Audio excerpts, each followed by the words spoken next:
Hello everybody, it's Barry Cooper from Cooper Cary Have Words. How on earth are you? I'm doing alright. My friend James Cary is 4,000 miles away in England. James, how on earth are you? I'm okay, and I'm really excited about our discussion today. We're not going to waggle on the tea any further. Why don't you just give us the intro that starts My Dear Lucy? Well, I want to say first we have with us a wonderful guest. No, don't mention the guest. I don't want to refer to him. We'll bring him in naturally, and it'll be seamless. Okay, good. In that case, you may be aware that C.S. Lewis, Clive Staples, probably to you and your friends, wrote an intro, wrote a little dedication at the front of the Narnia books. My dear Lucy, he wrote, I wrote this story for you, but when I began it, I had not realised that girls grow quicker than books. As a result, you are already too old for fairy tales, and by the time it's printed and bound, you'll be older still. But someday, you will be old enough to start reading fairy tales again. And so, our question for this particular podcast is, have we probably grown up so that we can actually believe in fairies, or are we still dabbling around, refusing to believe in them, because we think we're more grown up than we actually are? That's kind of the question we've got. Are fairies real? What about goblins? What about fauns? What about satyrs? Maybe we'll get into some of that, I don't know. But who better to help us navigate these choppy, maybe mythical, maybe not mythical waters, than Nate Morgan Locke, my best man at my wedding, but also reformed mythologist all the way over there in Eastbourne, UK. Looking very swish in your studio, Nate. How are you? I'm very well, thank you, Barry Cooper. How are you? Nice. Well, it's lovely to see you. You are a reformed mythologist. You also work for Speak Life. Tell us, in a nutshell, if you will, what you do. So my title is Director of Development, or Development Director, if I'm feeling a bit snazzy. And I don't know what that means, but it has involved so far, the last 6 months or so, lots of work with interns, people who are doing our Foundry internship over this year, lots of sort of teaching and study on the reformed mythologist side of things, and it's involved a good amount of filmmaking. And also some podcasting and a YouTube live show, which I often get in trouble for. So that's fun, isn't it? Okay. What's that called, just so that people can, if they want to tune in and see you getting into trouble? Oh, it's called The Speakeasy, and it's live at 8 p.m. UK time on a Monday, and I usually get in trouble. So, yeah. Very good. And occasionally Nate and I record a podcast together called Popcorn Parenting, where we talk about movies that you might watch with your kids. We've done 3 seasons of that podcast, so you can go and have a look for that. So my question to you, Nate, will be coming very shortly. Okay. Because I have my little anecdote. The other day, I was in a Church of England discussion about patrons of churches. So some churches in the Church of England have patrons who essentially control the appointment of the vicar. And some of these are quite anomalous and strange, and sometimes they depend upon an old lady, for example, with some fairly strange views, who has quite a lot of say in who gets to be the next vicar. And it was used as an example of this is why we don't want patrons, which is there was one old lady who insisted on asking every applicant to be vicar of this church, do you believe in fairies? And everyone laughed as if this was a obviously self-evidently ridiculous question to ask. Yeah.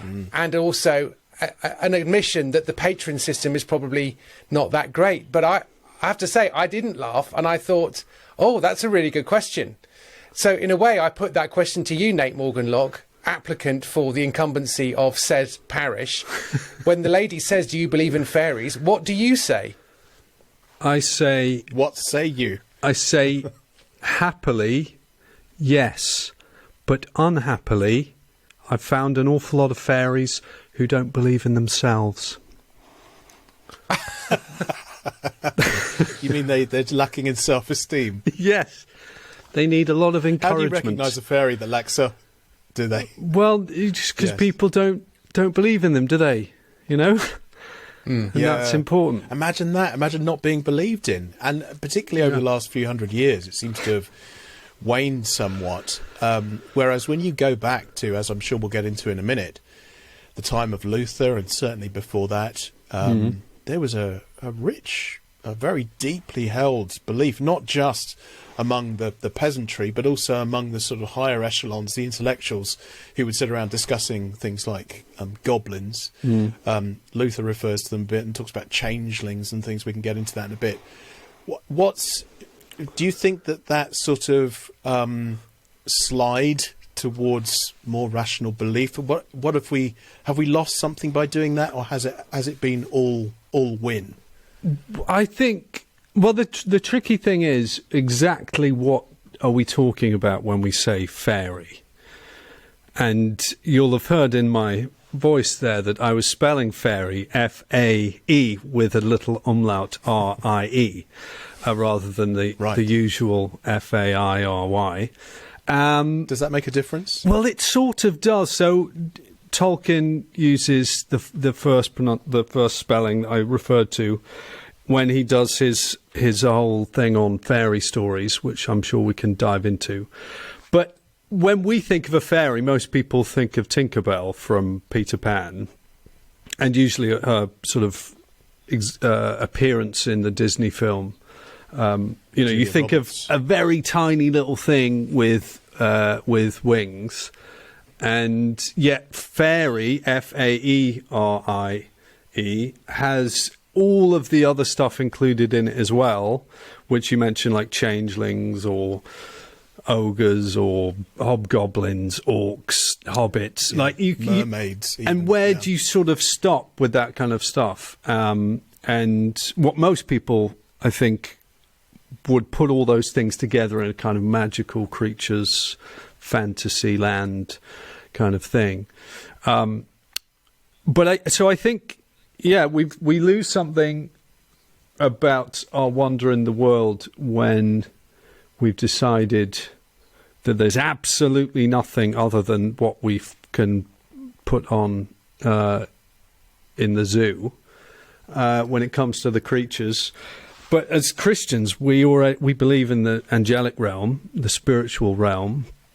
And so as the church sort of says, oh, don't be ridiculous, of course we don't believe in any of that stuff, you haven't really got yourself out of the materialist hole, in a way, because, of course, there's much more obviously the Bible talks about angelic beings, demonic beings, all that sort of stuff. And we can get into the specific references, like in the King James Version, where they use the word unicorn just everywhere. And, so unicorns and satyrs, I think you can find them in Isaiah as well. So, yeah. So what are they? There's a big bunch of guys who we obviously hold in fairly high regard. We're talking C.S. Lewis, Tolkien, G.K. Chesterton is would sort of happily say, yes, of course I believe in fairies. In fact, I would say anyone who doesn't believe in fairies is mad. So he always runs headfirst like a rhino / unicorn in the opposite direction. And I guess there's the Princess and the Goblin author, is it George MacDonald? Yes. Who C.S. Lewis rated very highly as well. There's this kind of tradition, isn't there, from the mid-19th century into the mid-20th century, where you've got a bunch of guys who think that this stuff is really quite important and that we're missing out on something, to the point where, this intro says, someday you'll be old enough to start reading fairy tales again. And the implication is not that you're just reading them to your kids, but this is something that's really important about who we are, how we perceive the world around us and the world that we don't see as well as the world we do see. Can you, what are they trying to get at? Well, it's that quotation that's always tricky to pin down, but it usually gets given to Chesterton, about we don't have fairy stories to tell us dragons exist. We have fairy stories to tell us they can be defeated. And so to give you the original version of that. Go on then. So Neil Gaiman actually said that, and then quoted and said it actually comes from Chesterton. But the Chesterton essay, The Red Angel, in Tremendous Trifles, he says, fairy tales then are not responsible for producing in children fear or any other shapes of fear. Fairy tales do not give the child the idea of the evil or the ugly. That is in the child already, because it is in the world already. Fairy tales do not give the child his first idea of bogey. What fairy tales give the child is his first clear idea of the possible defeat of bogey. The baby has known the dragon intimately ever since he had an imagination. What the fairy tale provides for him is a St. George to kill the dragon. Yeah, I mean, Gaiman's obviously just summed it all up there without needing to use the word bogey, which is a bit off-putting. So I think it's a shame. Well done him. But yeah, there's the question, this is a sort of Jordan Peterson type of statement, but is the world a place of things or is the world a place of action? And if you're convinced that the world is a place of things, then you're going to say, unless I can find the thing evidence, the physical evidence for the existence of such things, then they're completely pointless and useless, and there's no point in even worrying about them. But if you believe the world is a place of action and involves human beings doing things that are meaningful and important, then the existence of bogies or dragons or fauns or elves or unicorns and all the rest give you an opportunity to think about your actions in the world in a fresh way and in a potentially deeper way. So their literal existence as things that you might be able to find and stick in a zoo is less important than the value that they give to human life and human beings dealing with their own existence. I mean, and again, I've sort of said all that without referring to the fact that obviously the scriptures teach that God exists and there's an angelic realm which is impossible to deny if you want to be a Christian.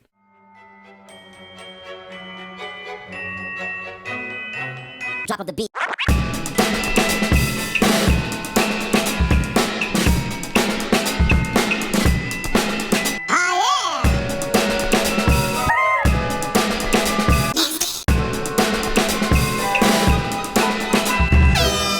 Given that if you're an Orthodox Christian, you believe that there is such a thing as the angelic realm, you believe that demons are fallen angels, that these beings, these spiritual beings exist, do we go with the kind of 16th, 17th century church and then condemn all fairies or fairy appearances as just simply manifestations of the demonic?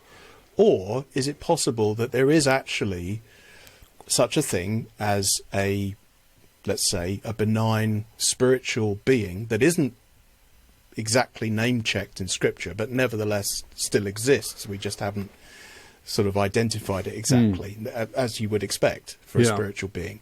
Is that a possible category, or ought we to be thinking in terms of, well, it's a spiritual being, it's not an angel, it's clearly demonic? I mean, there's a good thing about that, which is that it takes this group of creatures and it puts them in relationship to the creator. So it sort of says they must have some relationship to Jesus Christ, and we're going to assume that that relationship is antagonistic and that they are fallen and that they hate him and that he will ultimately judge them. I think that the group of, I mean, this whole group of creatures they're called the Fae, F-E-Y, is the kind of collective, realm. And I watched a video recently that talks about, so you remember the Tabernacle, right? So you've got the tent that the Israelites have to use in the wilderness, which then becomes the prototype for the temple. Anyway, in the Tabernacle, you've got these two rooms, the holy place and the most holy place. And between the two is this big, thick curtain, which is torn in two from top to bottom when Jesus dies on the cross. Now, originally, that curtain wasn't in place. So you just have one big room, and it's only at a certain point that you insert the curtain and make the most holy place into the sort of cube, and the holy place into the cuboid. I'm not very good with shapes, but anyway, what's fascinating about that curtain is that it has the cherubim embroidered onto it.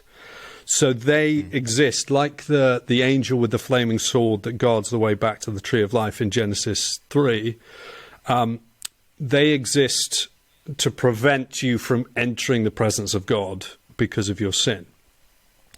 Now, the argument that was on this video was that the fey creatures, the unicorns, the satyrs, the centaurs, whatever else it is, they're kind of caught up in the curtain.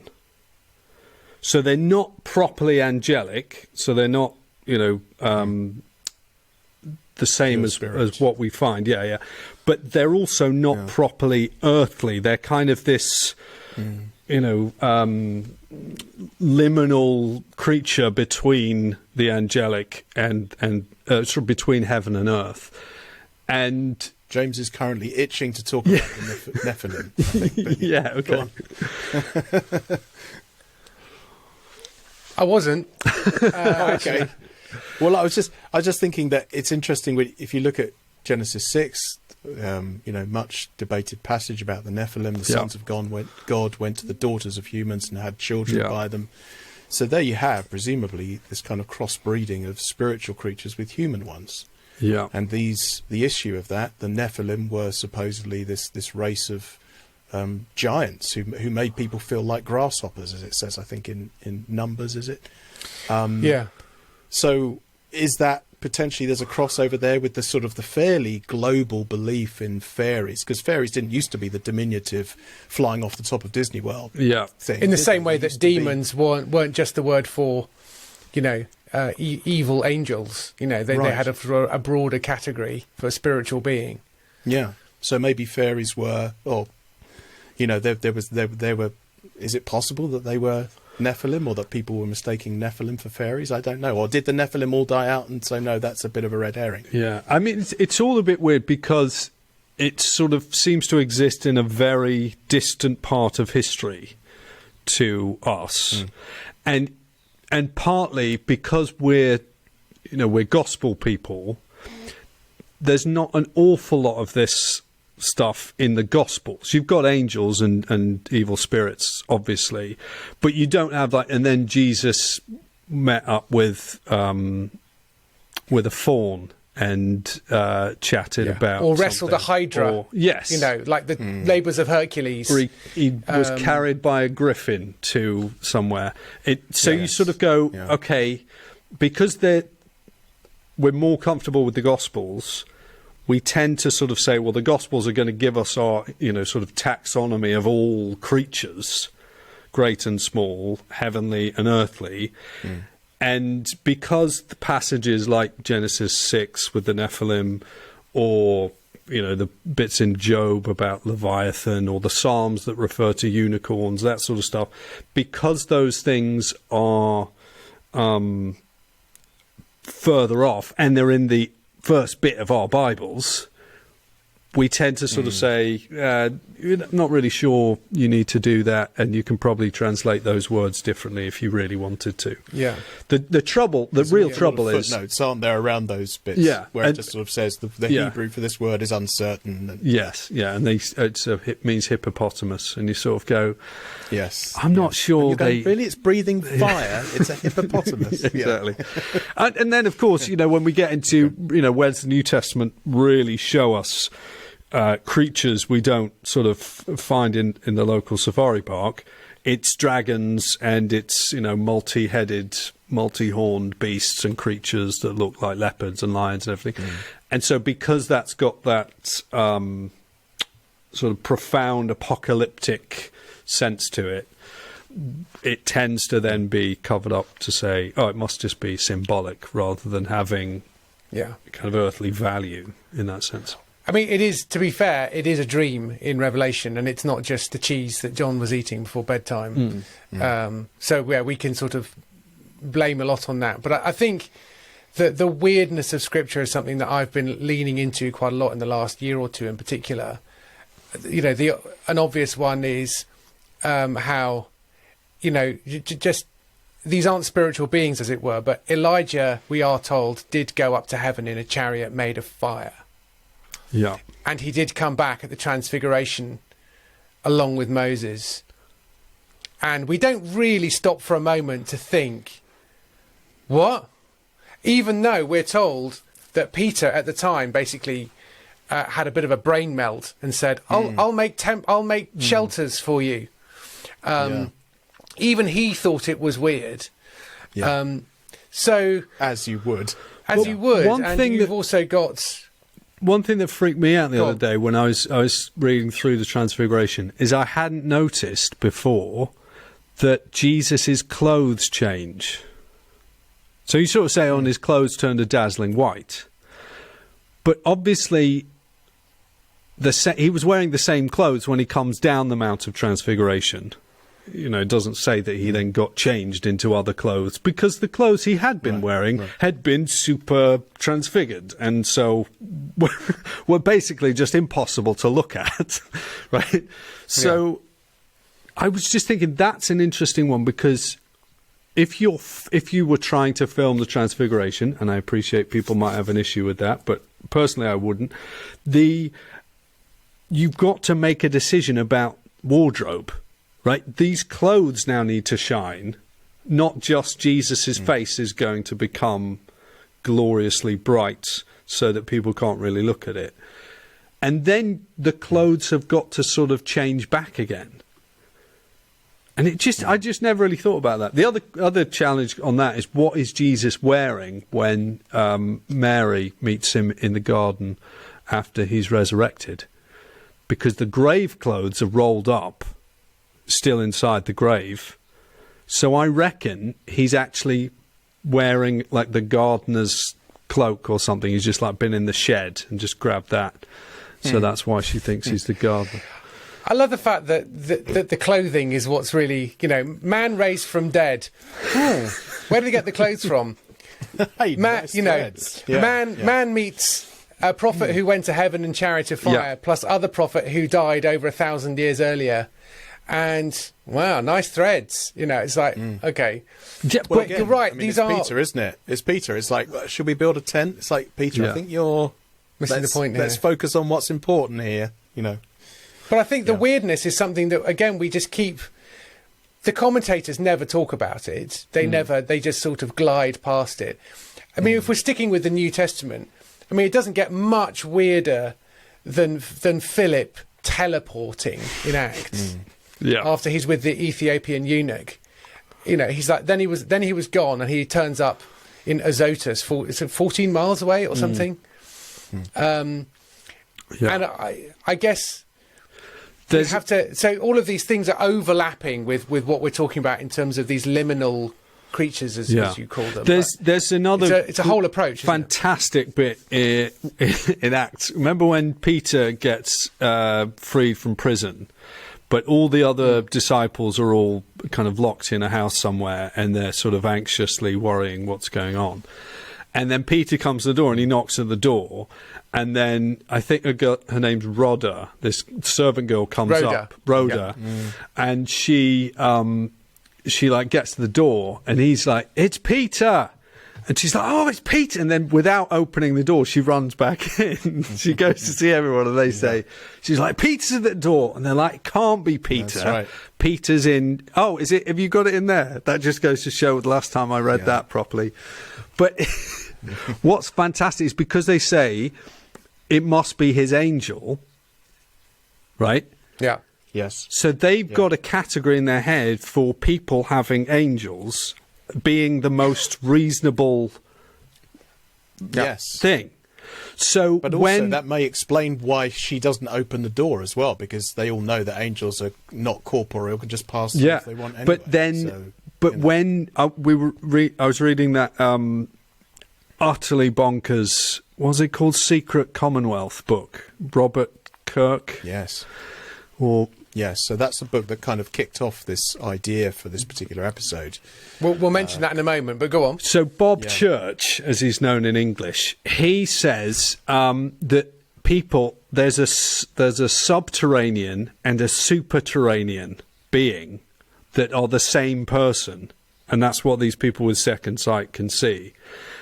And there's it's like the upside down from Stranger Things, really. You have a doppelganger. And so potentially there's some sort of link, I don't know, between what he's saying there and the interpretation of it must be his angel, which could be, we are sort of reflected, if you like, in the spiritual realm in some way.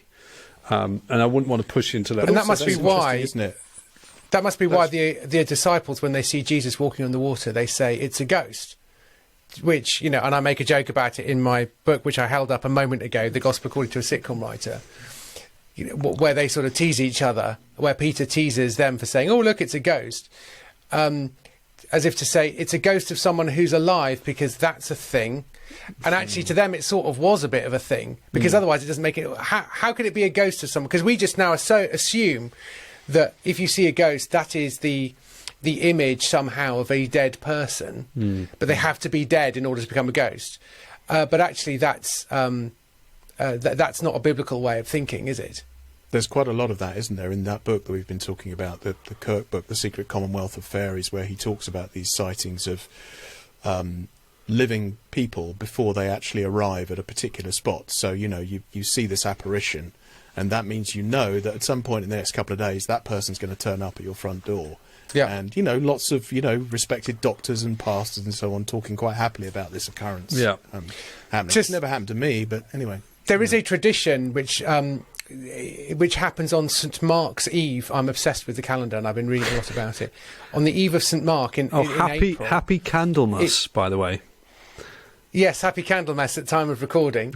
But at St. Mark's Eve, if you sit in the churchyard or sit in the church porch, if you see someone, the appearance of somebody walking into the church, that means that this coming year they're going to die.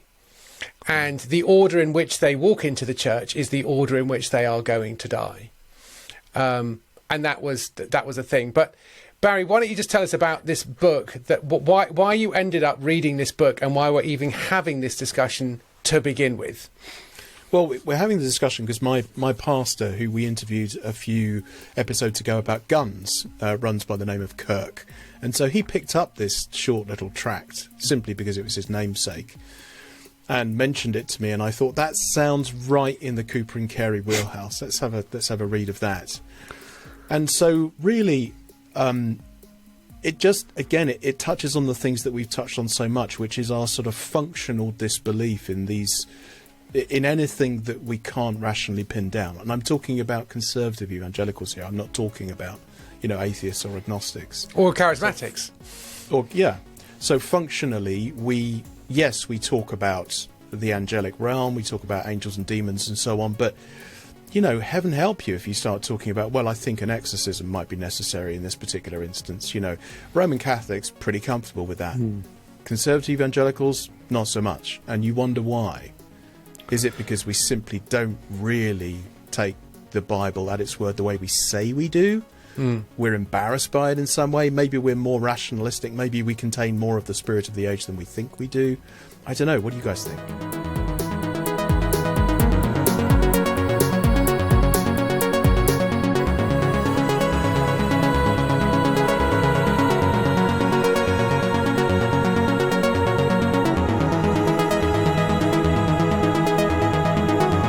Tuba and T have words.